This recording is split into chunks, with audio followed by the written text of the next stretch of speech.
Yo, what's up mga par?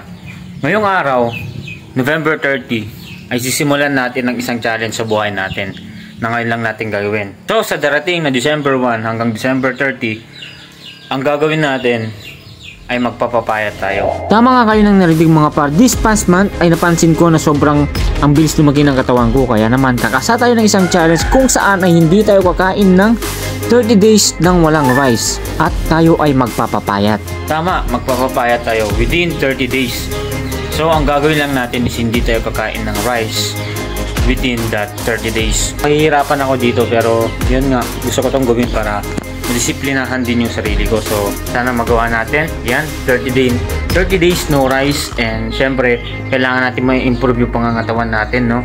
This past months ay tumataba tayo, and yan guys, so kailangan magawa natin tong challenge na to, and I hope na samahan nyo ako sa journey na to.